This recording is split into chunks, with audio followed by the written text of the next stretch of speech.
Bien, hola chicos, ¿cómo andan? Tenemos el texto de Pozuelo y Bancos, la ficcionalidad, estado de la cuestión, y lo que quiero ver en este caso es lo que no llegamos a ver en la clase del otro día, que es el texto de Frege, el tema de los speech acts, o la teoría esta de Searle que retoma Oman, eh, la teoría que expone Martínez Bonatti y la teoría magnoniana. Van a ver que son muy sencillos. En cuanto a Frege, nos dice de la teoría semántica, que en la teoría semántica hay dos constituyentes de significado, ¿no? Está lo denotado y está el sentido, ¿no? Tenemos en lo denotado un enunciado que se emite, ¿no? Y el sentido es la forma en la que está, la relación que tiene con eso en la realidad, la contrastación, ¿no? Es decir, puedo nombrar una entidad del mundo real y en esa relación, en ese sentido, es donde tengo el objeto, ¿no? Entonces tenemos esa relación. Eso en cuanto a la teoría semántica. Y elaboró una teoría semántica en cuanto a los enunciados de verdad. Vieron que eso dice el texto, ¿no? Entonces trata de decir cuándo un enunciado es verdad porque tiene un concepto de referencia. Esto por ahí lo pueden recordar de Todorov. ¿Se acuerdan? Esto de digo tal cosa que es verdad porque está relacionada con algo del mundo real, ¿no? Entonces esa relación constituye un enunciado de verdad. Bien. Ahora, el tema es cuando vamos al lenguaje poético. Ahí no tenemos enunciados de verdad, ¿no? Entonces, al no tener enunciados que pueden ser interpretados por esta semántica, esta teoría semántica ya no puede ser tomada de esa forma, ¿no? No hay denotación en el lenguaje poético, no hay un enunciado que está relacionado con algo de verdad, sino está compuesto de otra forma, ¿no? Y ahí proponen algo que dicen que es un desviacionismo, ¿no? Tenemos que realizar un estatuto lógico especial para analizar el lenguaje poético, ¿no? Ya no puede ser regido por el estatuto lógico cotidiano, ¿no? Bueno, eso en cuanto a lo que es la teoría semántica. Bueno, en cuanto a lo que es los actos de habla o los speech acts, es decir, la teoría de Searle sobre los actos de habla, que retoma Oman, vimos el otro día en clase que tenemos actos de habla ilocutivos, locutivos, perlocutivos. Y estos actos de habla se rigen en cuanto a lo que son actos de habla de algún modo serios, ¿no? Mientras que hablamos de lo que son para Frege, por ejemplo, ¿no? Estos enunciados de verdad, vemos que en los actos de habla se habla de actos de habla serios, ¿no? Que tienen ciertos tipos de reglas, como la de cortesía, de compromiso. Bueno, eso no nos interesa tanto. Nos interesa entender por qué eso no se da en la literatura, ¿no? Tenemos enunciados que siempre están teniendo un tipo de relación con lo verídico, ¿no? Pero al momento de componer literatura, al momento de comprender a la literatura, vemos que eso no se da de esa forma y se dan ciertas disfunciones, ¿no? La palabra que se usa es disfunciones, y son dos básicamente. Una es la que tiene que ver con la idealización del discurso en cuanto a enunciados verdaderos, ¿no? Enunciados serios, perdón, actos de habla serios, y el concepto mismo de la comunicación. Vamos a ver los dos.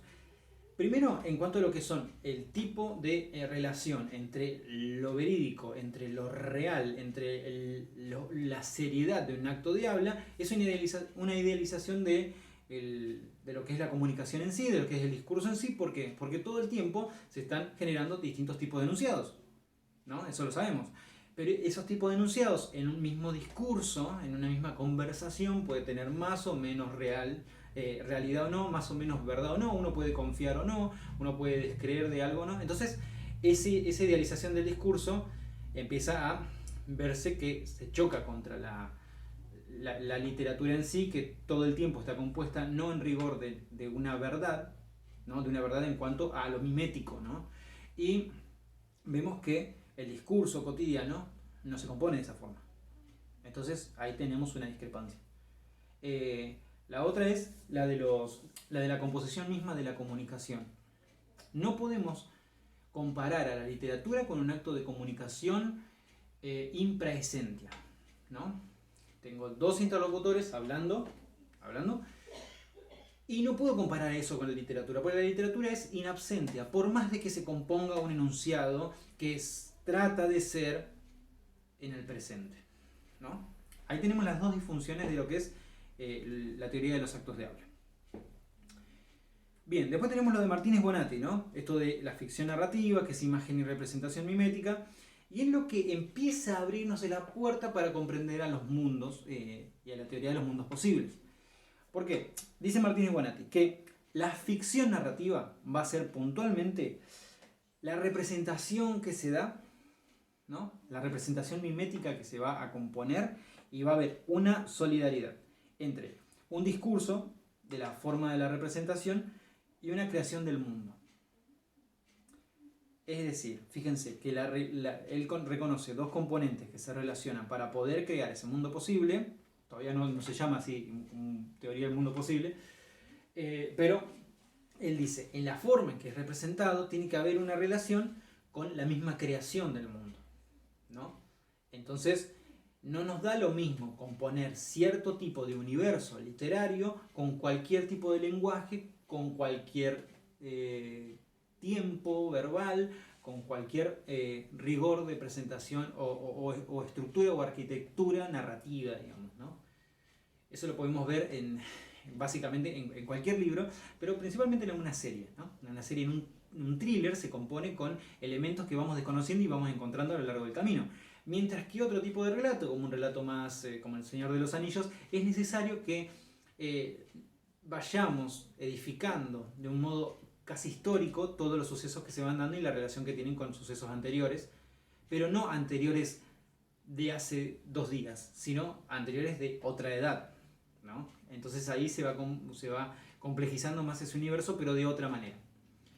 Así es como Martínez Bonatti nos propone esta relación con la creación de un universo de la literatura para cada uno de los discursos que vamos a encontrar dentro de distintos relatos ficticios. Después tenemos esto de las teorías magnonianas.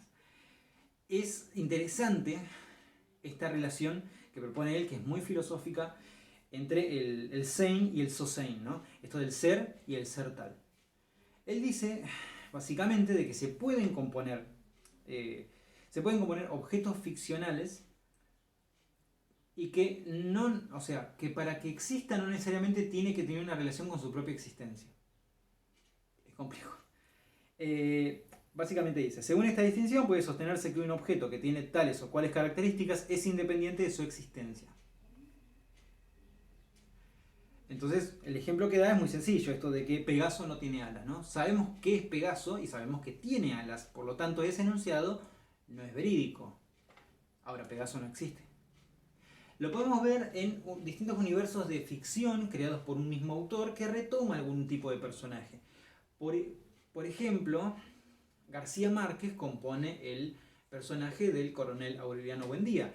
Un personaje que se retoma en varios relatos, pero principalmente ahora me acuerdo de 2.